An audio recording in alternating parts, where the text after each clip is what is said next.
Olá, seja bem-vindo ao canal My Audiobooks. Aproveite para curtir e compartilhar. Se inscreva e ative o sininho para receber notificações assim que eu publicar novos audiobooks. Gratidão! Bom livro! As Sete Camadas da Identidade, de Pablo Marçal. Introdução. Neste livro vou falar com você sobre identidade e vou lhe contar a verdade sobre ela. Para conhecê-la, você precisa descobrir e desvendar suas camadas. A identidade possui 7 camadas, e uma das coisas que mais mexe comigo é saber que há pessoas que passam pela Terra sem saber nada sobre elas. Eu não preciso conhecê-lo para saber mais sobre você do que você mesmo. Basta alguém começar a conversar comigo para eu identificar os bloqueios que tem e se está ou não cumprindo seu propósito na Terra. Não sei se isso o incomoda, mas se alguém me dissesse isso, eu ficaria muito incomodado.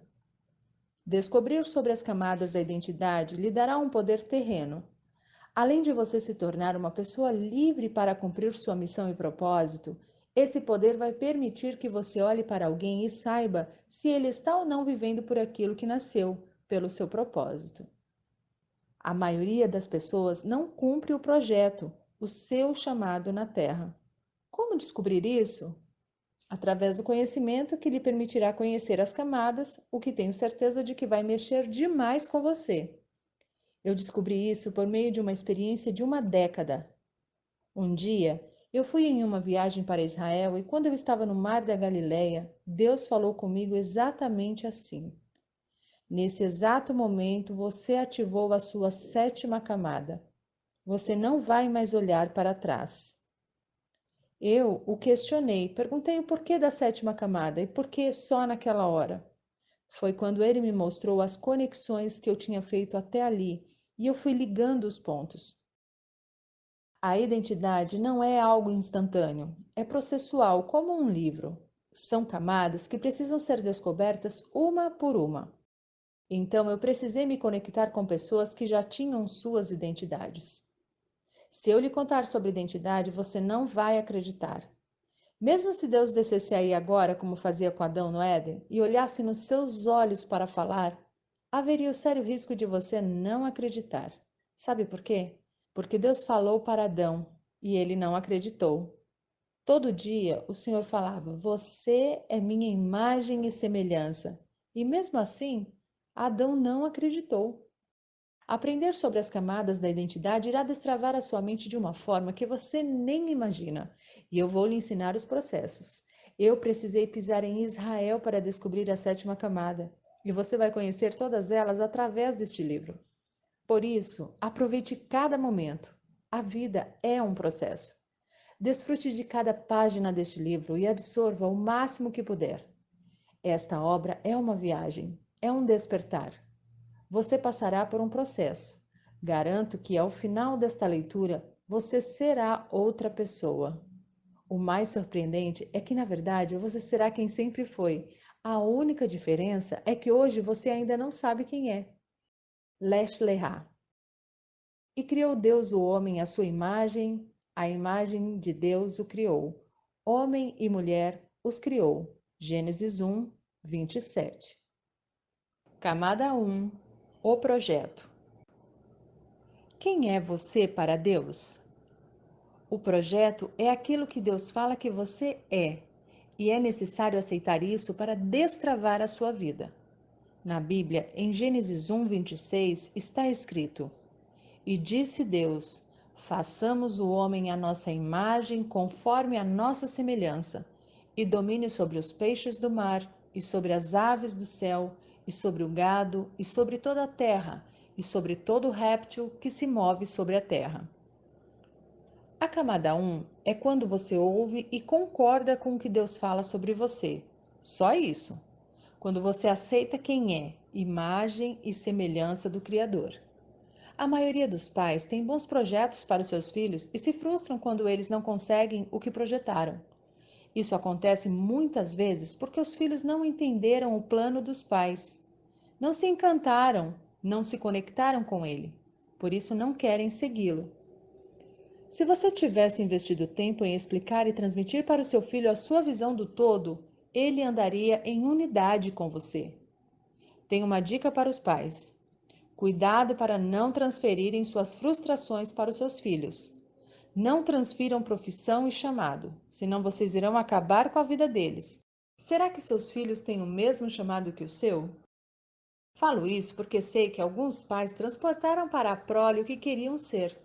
Se não chegaram muito longe, passaram pela frustração de não conseguirem ser mais e automaticamente deram para o filho a obrigação de cumprir o chamado que não conseguiram realizar.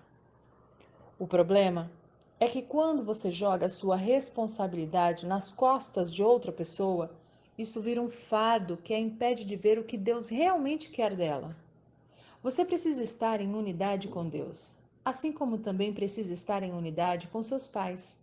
Dessa forma, você não vai entrar na onda de ficar resolvendo frustrações dos outros, por mais que esses outros sejam os seus progenitores.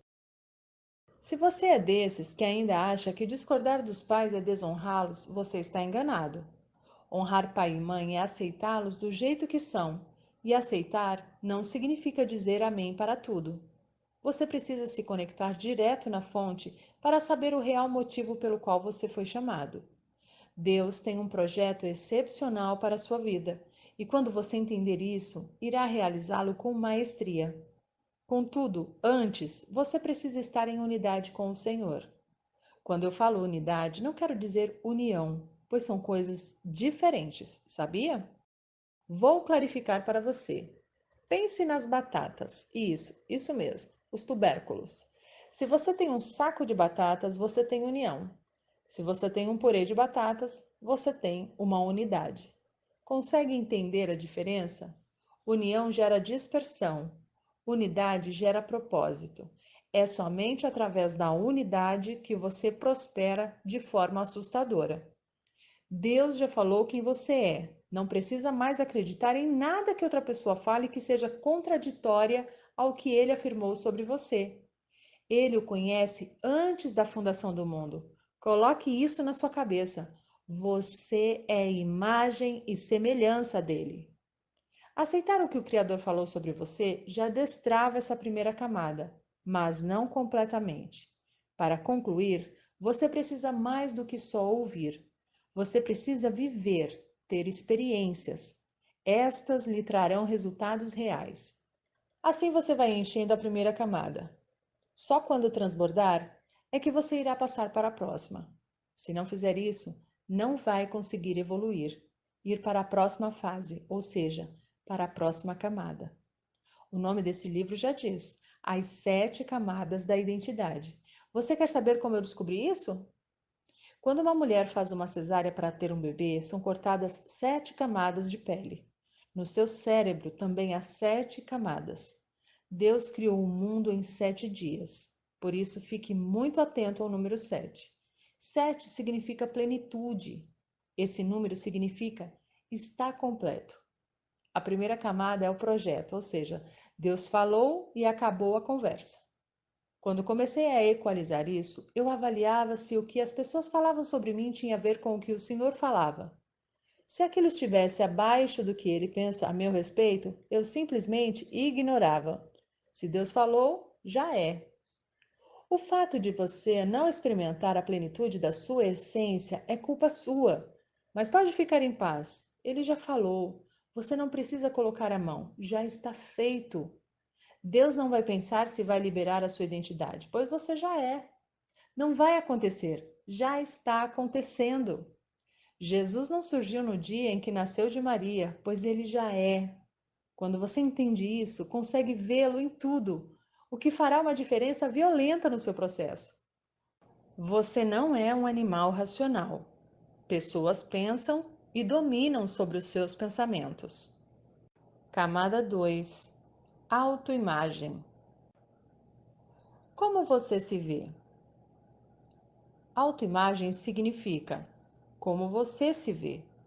O problema é que 80% do mundo tem problemas com a autoimagem. Acham que acreditam na camada 1, no que Deus falou, só que, na verdade, não possuem experiências com o Criador. Por isso, fingem acreditar. Sem a revelação de quem são, imagem e semelhança de Deus, é certo que terão uma visão distorcida de si mesmos. Por que distorcida? Porque a autoimagem não é como você se vê ou algo que você mesmo tenha criado, mas se refere à forma com a qual você enxerga através do que as pessoas em quem confia disseram ao seu respeito. Preste atenção em uma coisa. Às vezes, a insegurança do seu pai ou da sua mãe configurou você de uma forma errada e falaram tanto que você acreditou. As pessoas em quem você confia não pedem passagem para entrar no seu cérebro. Esse já fica aberto para elas.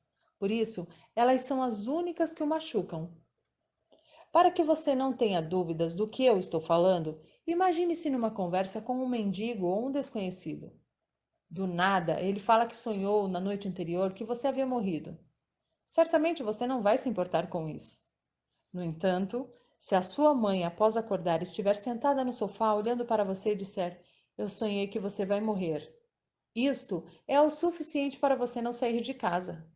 Você confia na sua mãe e crê em tudo que ela fala, por isso se vê sem alternativas. Se ela fala que você vai morrer, você crê que vai morrer. Tudo isso porque você acredita. Quero reforçar que a intenção de seus pais, quando falam algumas coisas, geralmente é positiva, mas tais coisas fazem parte apenas do mundo deles. Não é porque são seus pais que você tem que acreditar no que eles disserem. Sabe o que você tem que fazer com sabedoria e respeito? Questionar. Quando você lhes pergunta qual foi a intenção deles por trás de suas palavras, isso não é desonra. Você aprendeu que não pode perguntar, que questionar é desonrar, e isso é uma grande mentira. Só amigos de Deus fazem perguntas a Ele. Se você pode perguntar ao Criador, então também pode perguntar aos seus pais. Geralmente, quem não gosta de ouvir perguntas são pessoas que não têm respostas. Indivíduos livres não têm problema algum em serem questionados. Quando você conversa com uma pessoa religiosa, faz uma pergunta para ela e em seguida faz um segundo questionamento para o qual ela não tem resposta, isso já é suficiente para que ela o rotule como um rebelde ou o mande para o Hades. O rebelde da nova geração cristã é aquele que faz 3 perguntas que o outro não tem resposta, e esse é um grande problema dentro das instituições religiosas. Como a autoimagem é uma formação de opinião sobre si mesmo que não foi produzida por você, mas por tudo que disseram a seu respeito, você precisa ficar atento à liderança que influencia a sua vida, pois se disseram coisas ruins, você terá uma autoimagem distorcida. Se essas coisas ruins foram ditas por quem você confiava ou que exercia alguma autoridade sobre você, é certo que isso teve muito peso na formação da sua autoimagem. O que o seu irmão mais velho falou quando você era pequeno talvez tenha sido o que você se tornou hoje. O que o seu pai falou, o que a sua mãe falou, o que as pessoas que cuidaram de você falaram foi o que formou a sua autoimagem. Se a sua professora falou que você era um burro, essa provavelmente é a forma que você se vê até hoje. As camadas 1 e 2 da sua identidade precisam ser equalizadas, ou seja, sua autoimagem precisa corresponder com a forma com a qual Deus o vê. Vou contar um segredo sobre isso que vai destravar uma coisa muito louca em você e vai fazer com que você não consiga mais enxergar feiura em ninguém. Todo ser humano é a imagem e a semelhança de Deus. Então, se você falar que uma pessoa é feia, estará pecando contra ele. Se todos se assemelham ao Senhor, tem algo errado quando você acha alguém feio. O problema está no seu olhar, que é impuro, pois você não consegue ver Deus na pessoa. O fato de você olhar para uma pessoa e esta não lhe agradar só pode ser explicado por 2 motivos básicos. Ou ela não corresponde às suas expectativas pessoais, ou ela está desconectada de sua própria autoestima, o que a faz se comportar de forma desconexa da autoimagem. Isso quer dizer que, mesmo que uma pessoa tenha dinheiro e se vista com boas roupas, se sua autoimagem estiver desconectada daquilo que Deus pensa sobre ela, parecerá feia e não causará uma boa impressão. Quando você descobre essas 2 coisas, sua compaixão é ativada. A pergunta é: Quem é feio, se todos nós somos imagem e semelhança dele? Quando rotulamos alguém como feio, é como se disséssemos para Jeová que ele não soube fazer direito. Você lhe diria: o seu croquis na criação está errado? É muita arrogância do ser humano achar que pode fazer esse tipo de crítica ao Senhor, dizendo que alguém é feio ou que o dia deveria ter 40 horas ao invés de 24. Quando o Criador do céu e da terra fez as estações do ano, não pediu a sua opinião. O fato de você ser uma pessoa desorganizada e procrastinadora não quer dizer que Deus estava errado no que fez. A bagunça é só sua. Certamente você já desejou que o dia tivesse 30 ou 40 horas para sua enrolação ser ainda maior. A verdade é que o que você não faz em um dia, não fará em uma semana. O que você não faz em um ano, não fará em 10. A bagunça é sua. Passou um ano e você não deu conta? Fique em paz. Em 10 anos você não dará conta também. O Criador fez tudo perfeito. Eu amo falar isso. Ele só o fez no sexto dia porque não quer saber da sua opinião. Se ele formasse no primeiro dia, você iria reclamar que o sol estava muito quente e que não gostou de tal animal. Por isso ele fez tudo primeiro e depois criou o homem para dominar sobre tudo. Está escrito na Bíblia: qualquer coisa que foi feita antes do sexto dia é dominada. A maioria das pessoas é dominada. É como se tivessem sido criadas no quinto dia. Eu vou revelar algo sobre sua identidade para chocar. Está pronto? Você não é um animal racional. Essa é a maior mentira que você aprende na escola. Uma mentira chamada de teoria da evolução, criada e difundida por Charles Darwin e Karl Marx, os caras mais nada a ver do mundo. Essa mentira foi criada e propagada para mantê-lo distante da identidade do Criador. Aprenda! Animais foram feitos no quinto dia. O homem, imagem e semelhança de Deus, no sexto. Por isso os humanos dominam sobre todas as coisas. Se você acredita que é um animal racional, avise para todo mundo que você foi feito no quinto dia. Mas eu, Pablo, e a galera que sabe da sua verdadeira identidade e origem foram feitos no sexto dia. Se você acredita que foi criado no quinto dia, você é dominado. Se você foi feito no sexto, domina sobre todas as coisas. Foi assim que o Senhor falou. Confira em Gênesis 1, 26. Ter ouvido essa falácia, que é a teoria da evolução, mexeu com a sua autoimagem. De fato, você acreditou ser um animal racional. Animais agem por impulso. Pessoas pensam e dominam sobre os seus pensamentos. Você não é um animal. Você é a imagem e semelhança do Criador.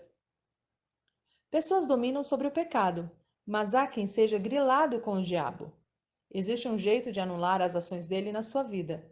Basta parar de pecar, porque é o pecado que alimenta os demônios. Se você vive achando que o diabo não existe, é porque você dá um monte de ração para ele todos os dias. Quando você entende a sua identidade, fica revoltado e fala: Diabo, eu não vou te dar comida.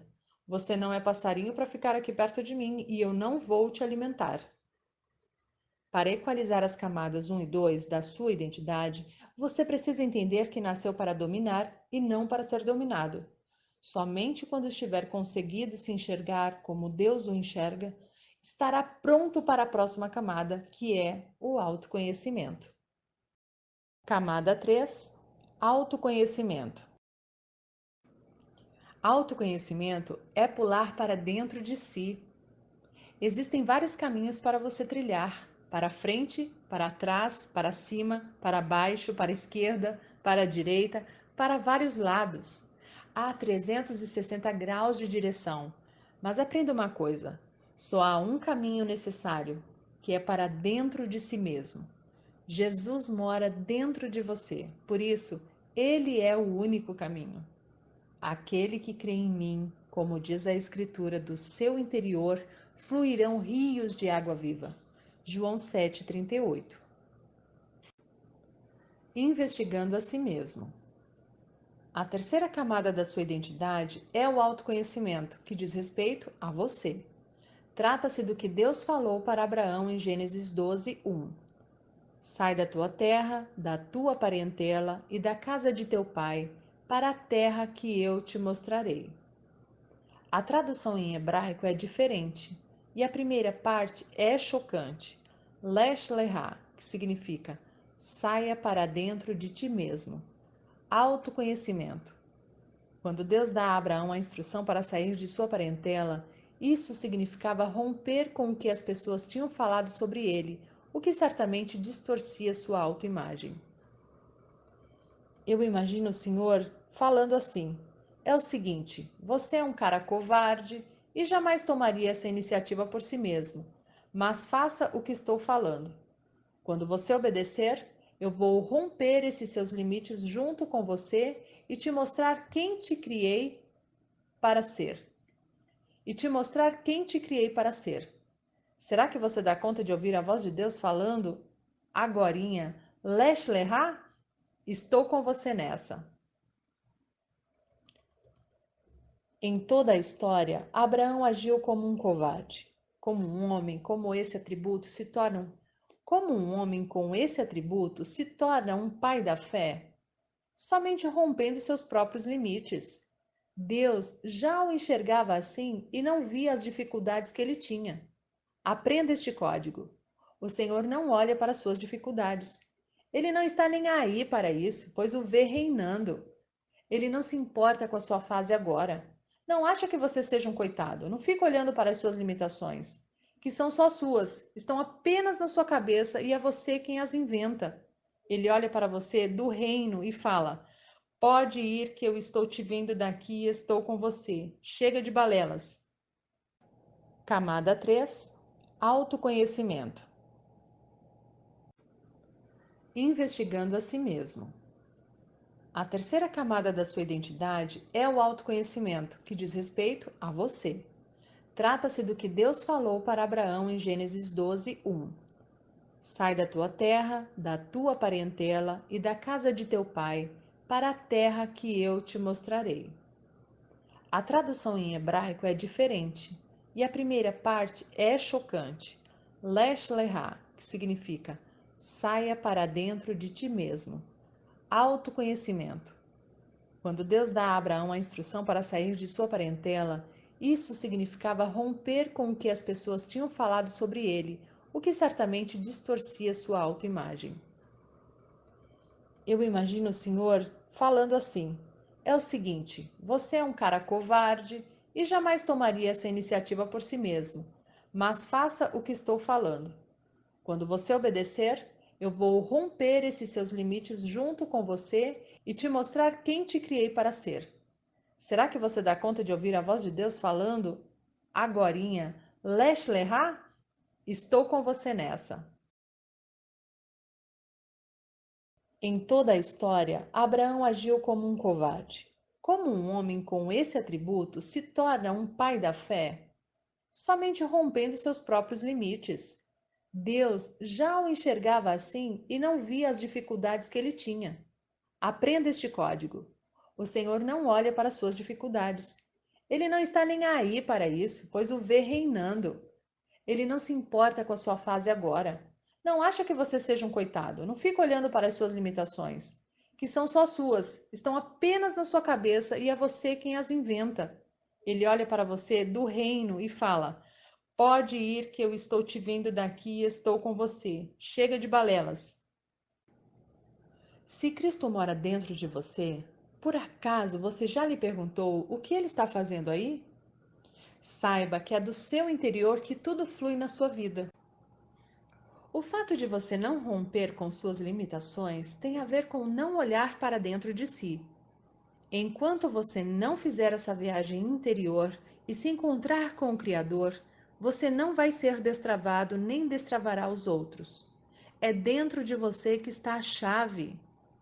Abraão, mesmo já tendo experiências poderosas com Deus, não destravava. Então o Senhor lhe deu uma instrução e disse: agora vai lá e aprende, Abraão. Ele teve que fazer besteiras na vida para ir se destravando. Uma das coisas mais chocantes da história desse pai da fé é que Deus mandou que ele saísse de onde estava para um lugar que só lhe seria indicado durante o caminho. Se o Eterno falasse para ele ir para o pior lugar da terra, você acha que ele iria? Seria como mandar você sair do seu país para outro com uma realidade econômica inferior à do seu. O Brasil é próspero, é a nação que tem mais commodities do mundo. Temos cidades aqui como Goiânia, a minha terra, que tem o PIB superior ao de muitos países. Imagine que você recebeu uma instrução para sair de Goiânia e ir para o Afeganistão. Você não iria de jeito nenhum. Por isso, Deus não mostrou para Abraão onde ele iria. Quando o Senhor mandou Abraão sair, dizendo que mostraria o destino, estava afirmando que a prosperidade não tem a ver com o lugar, mas com quem você é. Deus mandou Abraão sair da Mesopotâmia, que era o lugar mais próspero na época, como os Estados Unidos de hoje, e o enviou para Canaã, que era uma terra de maldição. Deus estava falando que quem carrega a prosperidade é você. Quando entendemos isso, o lugar que tocamos com nossos pés ou mãos prospera. Vou explicar novamente. Primeiro, siga o caminho para dentro de si. Depois, rompa com as limitações que criaram na sua cabeça e que você acreditou. Na hora em que você encontrar o rio de águas vivas que está dentro de você, ninguém será capaz de paralisá-lo. O lugar em que você estiver irá prosperar. Essa camada para mim é a mais bruta que existe, porque nela ninguém pode fazer nada por nós. Na camada 1, Deus o define. Na 2, seus pais, familiares ou professores o definem. Na camada 3, ninguém vai falar nada. Você vai ter que fazer seu caminho por decisão própria. Grave isto. Camada 1, Deus falou. Camada 2, meus pais, parentes e professores falaram. Camada 3, ninguém vai falar nada, você vai ter que fazer. Rompemos limites com ações e não com palavras. Vai lá e rompe. O limite é uma barreira que vai exigir uma ação para ser retirada do seu caminho. Você só terá autoconhecimento e descobrirá o poder que está dentro de você quando romper as barreiras com atitudes práticas. Se você perguntar para um grupo de pessoas quem já ultrapassou a marca de R$1 milhão em patrimônio, poucos terão uma resposta afirmativa. É curioso observar essa situação sob a ótica da Bíblia Sagrada, porque ou a Bíblia inteira está errada ou as pessoas estão mentindo. A Escritura fala que Deus é dono do ouro, da prata e de toda a riqueza. Quando Salomão orou por sabedoria e foi atendido, se tornou o homem mais rico da terra. O livro de Apocalipse fala que as ruas da Nova Jerusalém são de ouro. O trono de Deus é revestido de ouro. Então, há alguma coisa errada com você, que ainda não tem um patrimônio. Não estou falando de ser milionário, porque ser rico é muito mais do que ter dinheiro. Existem pessoas que acham que o rico não vai entrar no reino dos céus. E se você pensa isso, precisa quebrar essa crença de pobreza que lhe venderam como uma verdade. O versículo bíblico que faz menção a essas palavras do próprio Jesus era uma advertência ao entorpecimento da alma provada pelo dinheiro. Jesus só pegou no pé do jovem rico porque o Deus dele era chamado Mamon, e o dinheiro dele não tinha um propósito. Isso é tão verdadeiro que quando o jovem rico disse que cumpria os 10 mandamentos, Jesus fez um teste com ele, mandando que desse tudo o que tinha, e ele não fez. O primeiro mandamento é amar a Deus. O jovem rico amou um Deus chamado Mamon, que é o Deus do dinheiro, e não a Jesus, que estava na frente dele. Se amasse o mestre, teria obedecido e dado as suas riquezas aos pobres, sem se incomodar. Existem muitas crenças que limitam seu avanço nessa terra. Se você não romper com elas, vai acabar com a sua vida. Trago outra crença que você aprendeu dentro da igreja. Maior é o que serve. Esta é outra frase do próprio Jesus. A maioria dos cristãos a interpreta de forma errada, pensando que precisa varrer o chão por toda uma vida, porque maior é o que serve, ou que precisa se submeter a líderes eclesiásticos autoritários para ser grande no reino de Deus. Isso é um engano que tem travado a vida de muitas pessoas que conheço. Maior é o que serve significa crescer em graça, sabedoria e entendimento e servir famílias, cidades, nações. Servir o mundo inteiro com um propósito. Ser maior significa crescer em servidão. Os melhores servidores do mundo servem a muitos. Quando você fica travado por 10 anos, servindo a uma única pessoa e em um único local, você se torna ultrapassado e obsoleto, e certamente está fazendo alguma coisa errada. Você precisa romper para servir a um número de pessoas ainda maior. Em 2005, eu tinha um problema com gagueira. Era só eu me sentir pressionado que ficava gago. Se eu tivesse ficado na minha e me conformando com aquela limitação, eu seria gago até hoje. O meu rompimento foi entrar em uma vaga de instrutor de treinamento numa grande empresa de telecomunicações, onde trabalhei por 8 anos liderando muitas pessoas. O que me fez destravar foi ter sido desafiado por um colega que me disse: "Se enxerga, cara, você não vai dar conta deste trabalho." Aquela fala mexeu comigo de tal forma que eu disse para mim mesmo: "Agora eu vou." Na hora do processo seletivo, eu esqueci de ficar gago. Acredito que o Criador proporcionou aquela situação por um motivo. Eu tinha que romper aquela limitação dentro de mim, senão não estaria onde estou hoje. Não acredito nesse papo que às vezes alguns falam para você, como: "Um dia você estará em um palco falando para muitas pessoas", ou "Deus quer te levar para as nações." Deus já lhe deu as nações como herança, mas se você não romper o que está aí dentro, não irá a lugar nenhum. Se você falhar, fique em paz, pois isso se chama humanidade. Se existir alguém que não falha, tem algo de errado. Essa pessoa é uma fraude. Falhar é parte do processo. Eu, Pablo Marçal, nunca vi um cristão que não falha. Já vi muitos que têm pose de super-herói, mas todos falham. A graça do Evangelho é que Jesus não está preocupado com seu pecado, com as suas falhas. Analisando as histórias bíblicas sobre homens que fizeram grandes coisas em seu tempo, vemos que eles cometeram muitos pecados, mas Deus nunca focou nas falhas. Ele focava na amizade. É o homem quem corre e se distancia do Senhor quando peca. Assim como Adão se escondeu dele depois de ter desobedecido comendo o fruto que não podia. Você pode ter encerrado este capítulo com a pergunta: "O que eu preciso fazer, Pablo?" A resposta é: mergulhe dentro de você e descubra tudo o que o Criador colocou aí.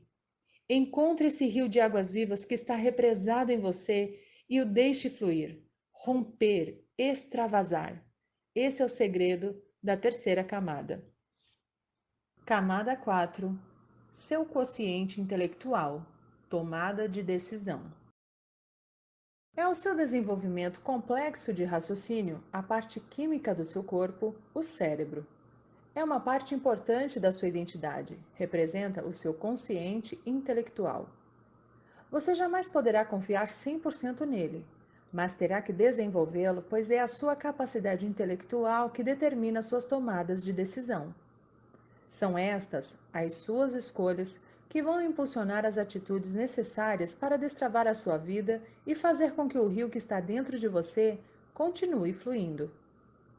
Quando observamos a forma como Jesus se relacionava com as pessoas, vemos que ele sempre promovia perguntas em seus diálogos. Isso ativava o raciocínio, o cérebro dos seus ouvintes.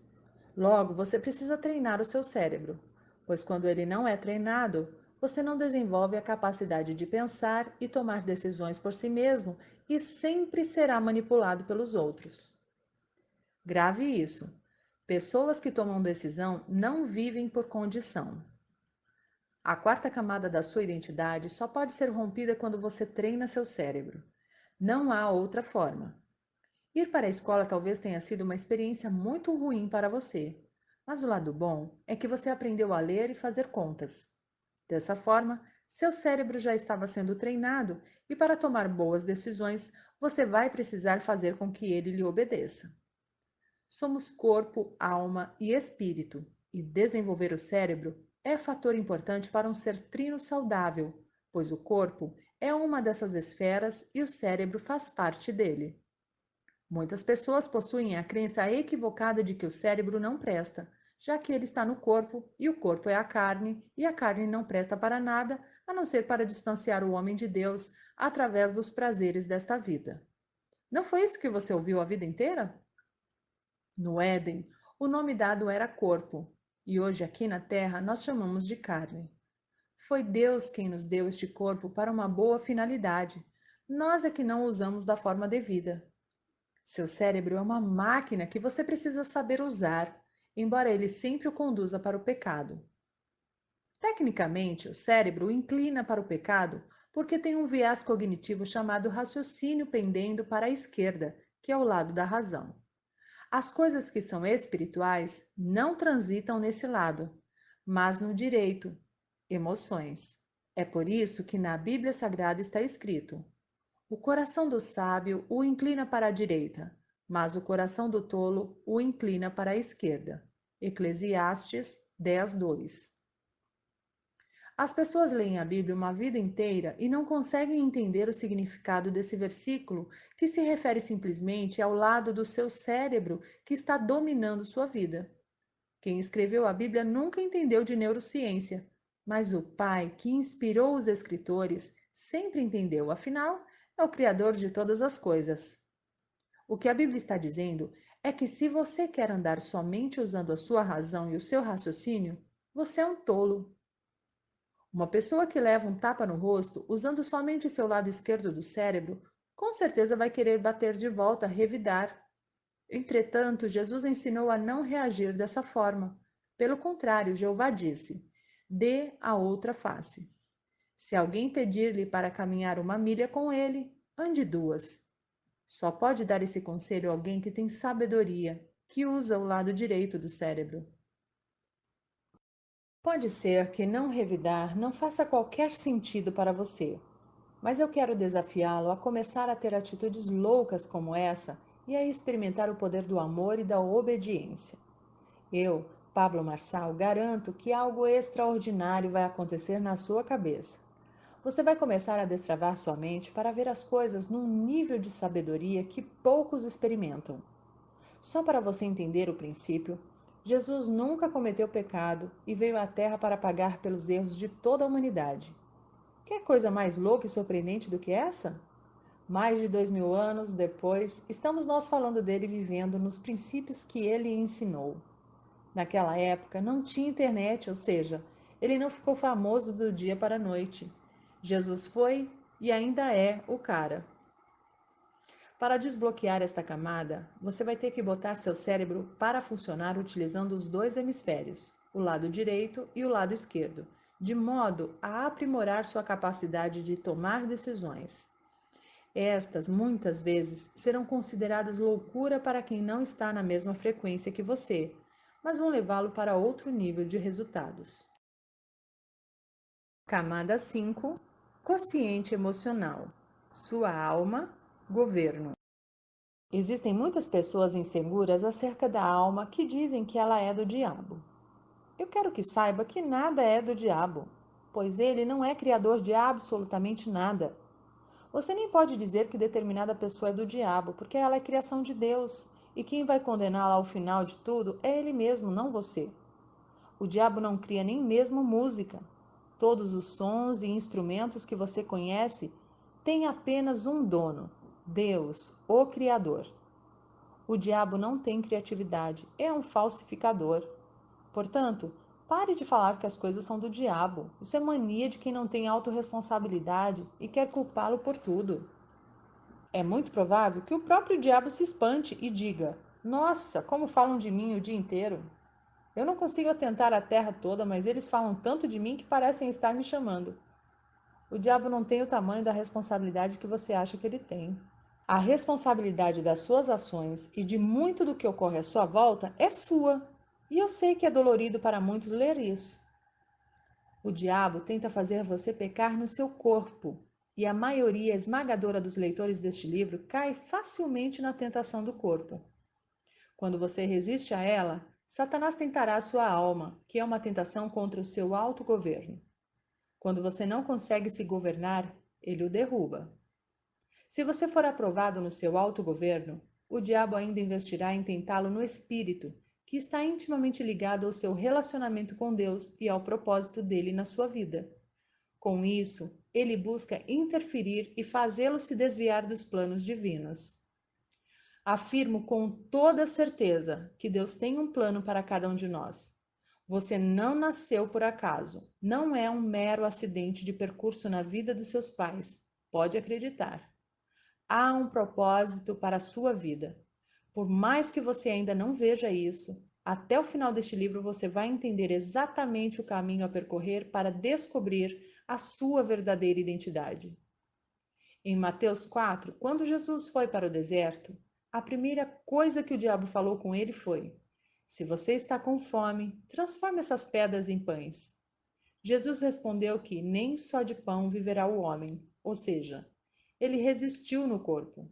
Com certeza, Cristo estava com fome, pois estava jejuando há 40 dias. Nessa hora, o diabo percebeu que ele estava firme no corpo e que não iria ceder.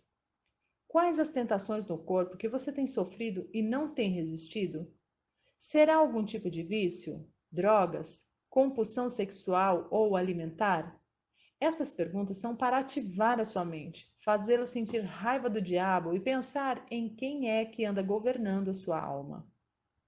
Vendo que Jesus resistiu, o diabo investiu na alma dele e perguntou: por que você não pula deste penhasco? Novamente, o mestre se lembrou das Escrituras e respondeu: está escrito: não tentarás o Senhor teu Deus. Esta fala nos mostra que quem tem governo mental vai sempre se lembrar das Escrituras para resistir. Não importa a sua religião, leia a Bíblia. Ela não tem a ver com religião.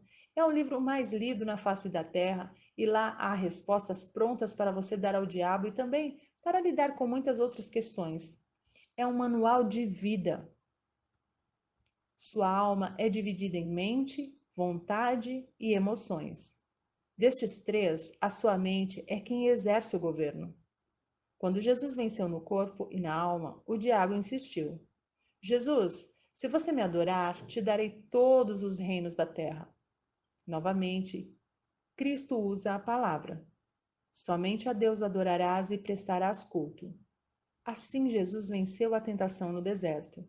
Essa última tentativa diabólica buscou atacar a esfera do espírito, que é o assunto referente à sexta camada da sua identidade. Neste capítulo, você aprendeu que precisa exercer o governo sobre suas vontades e emoções e que não dá para passar a vida inteira responsabilizando os outros e o diabo pelos resultados que você não tem. Assuma a bronca, obtenha as armas certas e caia para dentro da sua vida.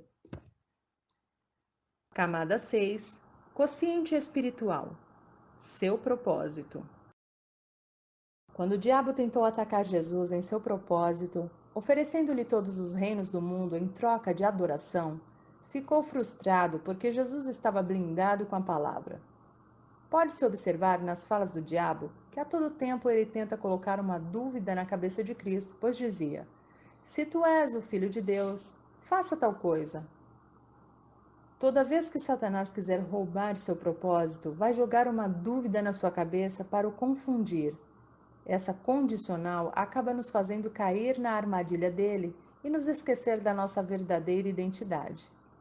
O se é um instrumento de dúvida apenas do interlocutor. Se você contra-argumenta, a dúvida encontra uma brecha na sua mente. Jesus não viveu uma crise existencial quando teve sua identidade questionada pelo diabo, pois não teve dúvidas de quem era. Assim como Jesus, você precisa ter certeza da sua identidade em todos os momentos da sua vida. Em Mateus 3, no batismo de Jesus, Deus disse: este é meu filho amado. Ao se batizar e levantar das águas, essa foi a frase que ele ouviu do Pai e que encheu o coração e a mente dele de tal forma que não havia espaço para dúvidas. Logo depois desse acontecimento, Cristo foi para o deserto, cenário onde ocorreu a investida satânica contra sua identidade. Se o próprio Filho de Deus foi tentado, não tenha dúvidas de que você também terá que passar por tentações. Você está preparado? Ou vai ficar patinando sem saber quem é, nem para onde está indo? Este livro vai ajudá-lo a encontrar a mesma força que havia em Jesus. A autoimagem do Filho de Deus era consolidada. Particularmente, penso que quando ele viveu momentos difíceis, sempre se lembrava da voz de sua mãe: Filho de Deus, fruto do Espírito Santo, eleito do Senhor, vencedor. Eu tenho certeza de que era assim que Maria lhe chamava.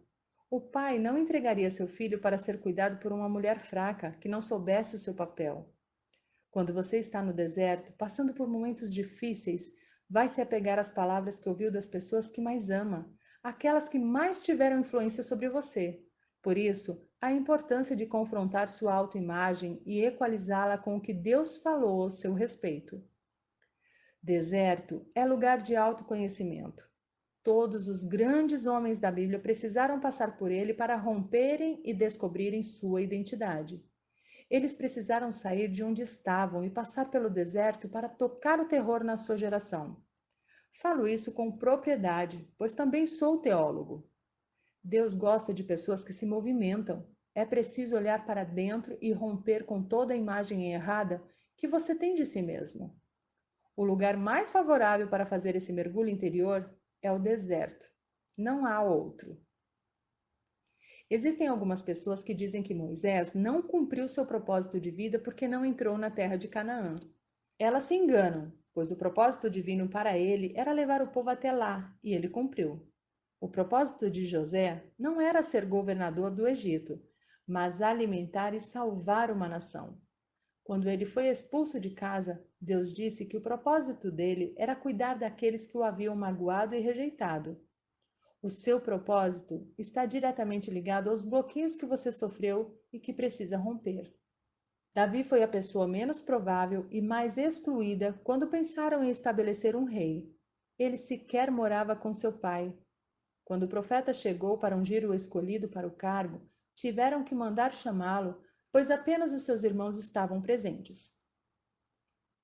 A camada do autoconhecimento não depende da fala de ninguém, mas somente de você atravessar o deserto que o Senhor o mandou romper. Esta camada vai exigir relacionamento com Deus para descobrir o seu propósito durante o processo. O Criador ama processos, por isso fez todas as coisas em 7 dias.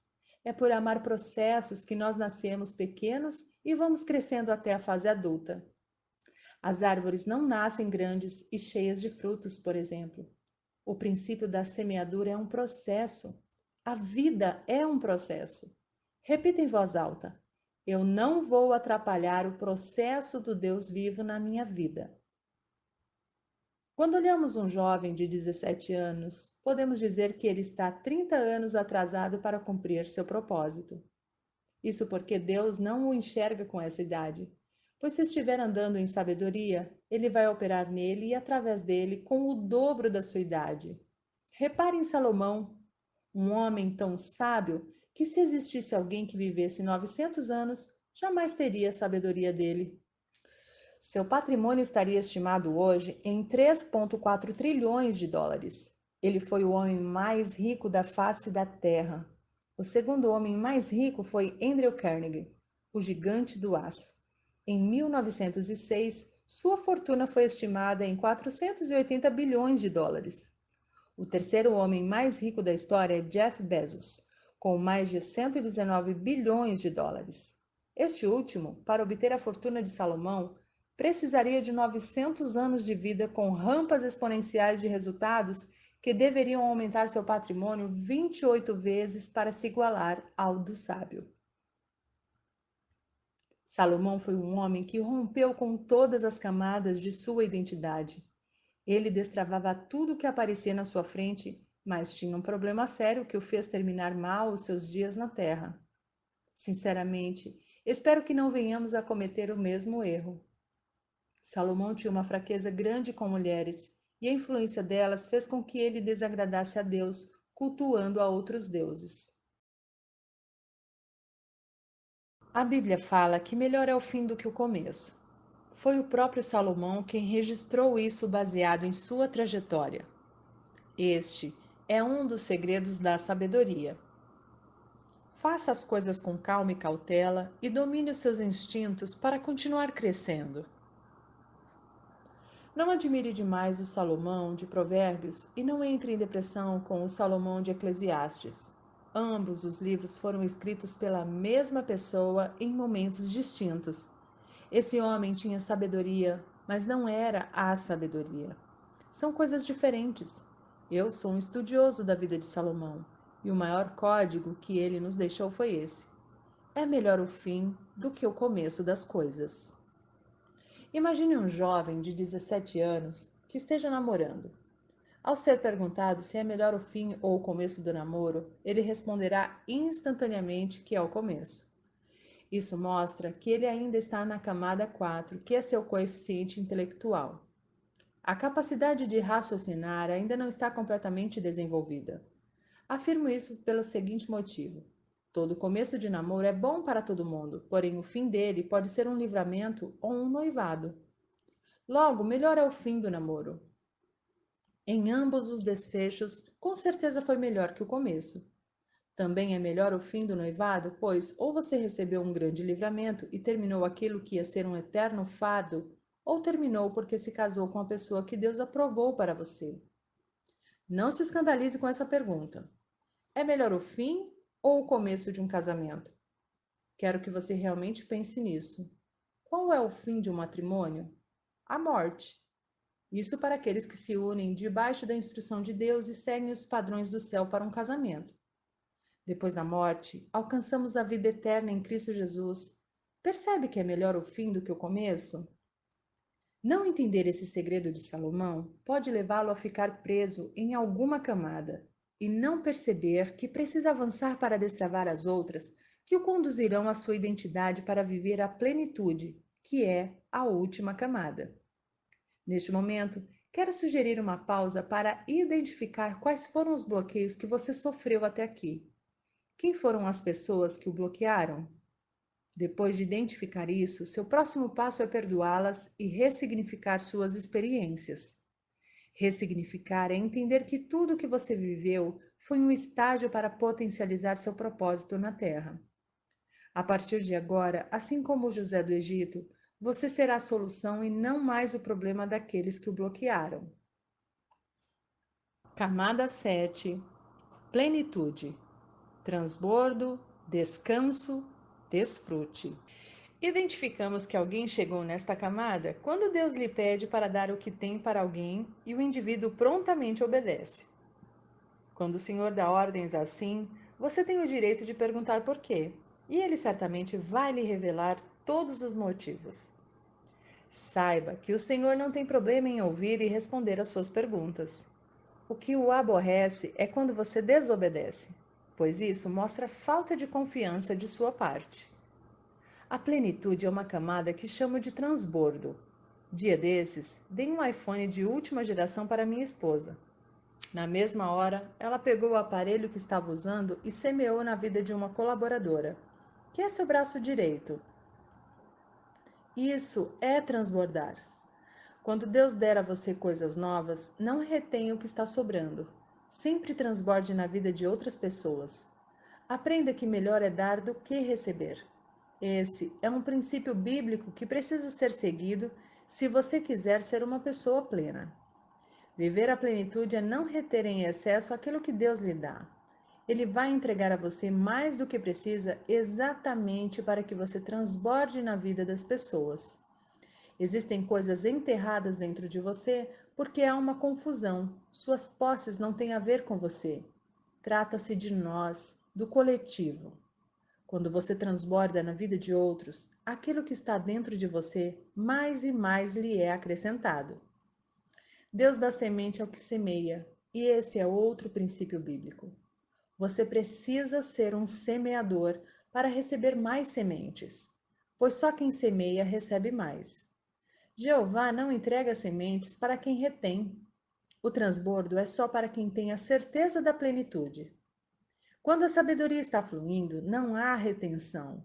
É algo maior do que você que afeta a todos ao seu redor e volta para você.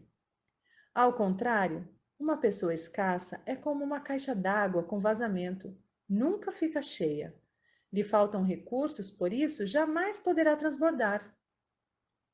Transbordar é entender que Deus o chamou para afetar positivamente a vida das pessoas que estão à sua volta. Não é sobre ser milionário, e eu espero que você não ache que há algum pecado nisso. Para mim, pecado é quando você tem riquezas e as retém. Para você que quer fazer seu primeiro milhão, segue uma dica. Tenha uma ideia de R$ 1.000 e a venda para 1.000 pessoas. É simples assim. Quero compartilhar um fato que marcou minha vida que aconteceu no método IP 48 na cidade de São Paulo. Fui abordado por um rapaz no local do evento que queria entrar para fazer o curso e não tinha dinheiro. Depois de falar várias coisas que o impossibilitavam de pagar o treinamento, ele me perguntou se eu acreditava nele. Na mesma hora, respondi que não, pois quando alguém lhe faz essa pergunta, significa que nem ele acredita em si mesmo. Guarde isso. Você não precisa que ninguém acredite em você, pois Jeová já o fez desde antes da fundação do mundo. Por isso, você não precisa da aprovação dos outros. Quando eu respondi que não, ele abaixou a cabeça e foi embora. Pedi para que ele voltasse. O confrontei, dizendo que Jeová sempre acreditou nele e o instruí a não abaixar a cabeça para ninguém. Perguntei quem ele era e qual era a sua verdadeira história. Ele me contou que era um ex-traficante e que tinha acabado de sair da cadeia. Perguntei quanto ele tinha para semear naquele curso, pois não abro mão desse princípio bíblico. Ele fez um pagamento simbólico, plantou uma semente e entrou para participar do treinamento. Durante todo o curso, aquele rapaz ficou atrás de mim para que eu o desbloqueasse, mas meu coração estava fechado para ele e eu não entendia o porquê. No meio do curso, ele se levantou e falou para toda a turma quem ele era. Muitos ficaram surpresos, outros preocupados, e uma mulher se levantou e disse: Agora entendo por que vim com 2 relógios para este treinamento. Ela tirou um relógio do pulso e deu para aquele rapaz, dizendo: Deus mandou te dar esse relógio e te dizer que é um novo tempo em sua vida. Naquele momento, Deus me mandou doar R$ 1.000.000 para ele. Achei que era Lúcifer que tinha entrado no treinamento, mas isso não era possível, pois eu ando colado com Jeová. Então perguntei: Senhor, como é que vou dar R$ 1.000.000 se ele nem sabe o que é dinheiro? E ele me respondeu: Você vai dar a ele uma semente de R$ 1.000 e lhe ensinar a plantar e replantar essa semente para que ele se multiplique até 1.000.000. Não é para ele comer a semente, mas replantar. Quando fiz essa doação na frente de toda a turma, vivemos um grande quebrantamento. Várias pessoas se levantaram para ajudar aquele rapaz, oferecendo emprego e outras coisas. O Senhor pode fazer coisas absurdas em sua vida, mas você precisa identificar o que Ele está fazendo. Aprendi muitos códigos de Deus com esse fato. Houve outro momento marcante que vivi também no método IP. Um dia, eu estava sem nenhum dinheiro na carteira. Saindo de casa para dar o treinamento, Jeová me disse: Coloque um tanto de dinheiro na sua carteira. Eu não precisaria dele, mas nem questionei, apenas obedeci. Quando eu estava no treinamento, o Senhor me disse para dar R$ 100 para uma mulher que estava participando do evento e dizer que o dinheiro era para ela comer. Quando lhe ofertei o dinheiro e dei o recado de Jeová, ela se recusou a receber, dizendo que iria me fazer falta. Passado mais algum tempo, ele me mandou dar R$ 200 ao passo que novamente ela se recusou em receber. Naquele momento, alguns alunos começaram a chorar e já pegaram este código no ar. Às vezes, Deus dá até o que você não precisa para fazê-lo transbordar e você não quer aceitar. Quando ela se recusou a receber o dinheiro pela segunda vez, comecei a achar que era coisa da minha cabeça e disse: Vou parar com isso. Foi quando Deus falou: Agora pega tudo que está na sua carteira e dá para ela. Eu tinha certeza de que ela iria recusar, mas para minha surpresa, ela aceitou. Senti-me leve. Nesse momento, havia um rapaz na turma que estava longe dos caminhos de Deus e começou a dar uns trimeliques dizendo que ele o estava mandando falar algo. O jovem estava confuso, pois como Jeová poderia estar usando ele se estava desviado da igreja? Guarde esta informação. Quem se desvia é escravo que tem um dono. Filho não se desvia. Isso é conversa de gente religiosa. Você pode ter soltado a mão do Senhor, mas a dele continua estendida em sua direção para o ajudar a andar sem tropeçar. Não tem como fugir de um amor que é perseguidor. Se esse é o seu caso, segure a mão dele de novo. Acredite. Esse rapaz se acalmou e disse para a mulher que havia doado o relógio para o ex-traficante: Deus manda você pagar o almoço de todo mundo hoje. Depois olhou para mim e falou que eu deveria dar tudo o que eu tinha na carteira para ela. Achei estranho, pois eu disse que já havia dado tudo. Quando peguei a carteira e olhei, aqueles R$ 200 que ela havia se recusado a receber estavam em outro compartimento.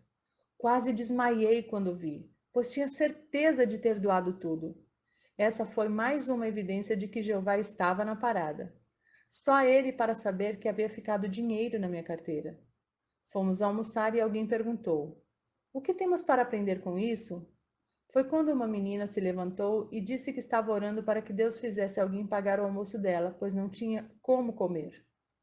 Outro rapaz se levantou e disse: "Jamais falaria isso, pois aqui há muitas pessoas bem-sucedidas, mas eu e minha filha também não tínhamos como almoçar hoje." Outra pessoa se levantou dizendo a mesma coisa. Nessa hora a casa caiu. Deus já sabia que aquele povo estava precisando e tocou no coração de quem não retém para abençoar. Quando Deus mandar, não tenha problema em dar, não retenha. O que Deus vai fazer não é da sua conta, seja parceiro dele. Paulo, o apóstolo, era ensinado por Gamaliel e era cidadão romano. Ele era o cara, mas quando Jesus ativou a identidade dele, escreveu sozinho 75% do Novo Testamento. Caso você não saiba, Paulo era um perseguidor de cristãos e consentiu com a morte de muitos. Nós julgamos as pessoas pelas falhas que cometem. Deus a julga pela sua identidade. Chega um dia em que você descobre o que ele já sabe a seu respeito, e a partir de então, nada mais é capaz de segurá-lo. Não se escandalize com o que vai ler agora. Existem vários homens na terra que nunca entraram numa igreja, mas que são plenos e transbordantes. Em seu íntimo, eles aceitam a Deus e usam seus princípios em suas vidas. Ajudamo-nos como igreja para salvar outras famílias, pois a instituição é formada por famílias reunidas em unidade com o propósito de salvar outras. A verdadeira identidade da igreja é a família. Muitos estão confundindo as coisas. Precisamos ser como ele é. Ninguém precisa nos dar nada, pois há um rio transbordando dentro de nós e devemos deixá-lo fluir. Diga em voz alta: do meu interior fluirão rios de água viva. Para destravar as camadas da sua identidade, você precisará ter experiências e dar resultados. Se ficar apenas em sua mente, você vai ficar travado por toda a vida. A plenitude de Jesus foi provada na hora da crucificação, quando ele transbordou sangue. Ele já estava transbordando no Getsêmane, quando suou sangue. Quando esse fenômeno ocorre, o cérebro do indivíduo já está entrando em pane. O segundo passo é o desmaio, um apagão total. Foi nessa hora que ele suplicou ao Pai que, se possível, afastasse dele o cálice. Era como se o Pai dissesse: "Você já está transbordando, agora pode ir para a crucificação." Somos vitoriosos em Cristo porque ele transbordou por nós. Chega de balela na vida, de religiosidade e das suas teorias infundadas. Experimente as fases e as estações que Deus fez para você. Viva no seu tempo o processo que ele preparou e saiba: a velocidade acelera, a pressa pula etapas. Não tenha pressa de viver os processos. Esteja disposto e tenha velocidade. Uma etapa vivida com pressa vai fazê-lo pular ciclos que lhe farão falta posteriormente. Diga em voz alta: eu não vou pular etapas. Eu vou acelerar na velocidade que Deus quer. Comece logo o que você está procrastinando para fazer. Encare o processo e tenha um compromisso sério consigo mesmo para destravar as fases da sua vida. Falamos sobre o projeto, a autoimagem, o autoconhecimento, o corpo, a alma, o espírito e a plenitude. As camadas da sua identidade. Em qual delas você está? Destrave cada uma dessas etapas e certamente será capaz de destravar outras pessoas. Uma última dica: observe se há criaturas em seu caminho que são impedimentos para você avançar e trate de superar esses obstáculos. Preste atenção, não é para sair expulsando as pessoas da sua vida. Basta seguir em direção ao seu propósito que elas naturalmente não conseguirão andar na sua velocidade. É só você tomar conta da sua vida. Não sofra quando olhar para trás e ver quantas pessoas ficaram pelo caminho. Elas terão as mais variadas desculpas e apelos para não o acompanharem nesta caminhada. Algumas podem querer usar de artifícios para fazê-lo permanecer no ritmo delas. Fique atento. Quem está ligado no mesmo propósito que você vai dar um jeito de acompanhá-lo. Conecte-se com as pessoas que já estão no alvo para o qual você está indo, e não com aquelas que não dão conta nem de entender o que está acontecendo em sua vida. Não se esqueça do que o Titi sempre fala: vá cuidar da sua vida. Decorando o processo. Camada 1: aceitar o que Deus falou a seu respeito. Camada 2: ressignificar o que aconteceu em seu passado. Camada 3: agir, pular para dentro de si mesmo. Camada 4: decidir matar as demais opções. Calcule uma saída. Camada 5: governar sobre sua alma. Camada 6: direcionar o seu espírito. Camada 7: desfrutar o transbordo. Deixe seu like. Os inscritos no canal são avisados assim que sobem novos conteúdos. Então, para não perder nenhuma novidade, clique na palavra inscrever-se que está bem aqui abaixo. Obrigada e até o próximo audiobook!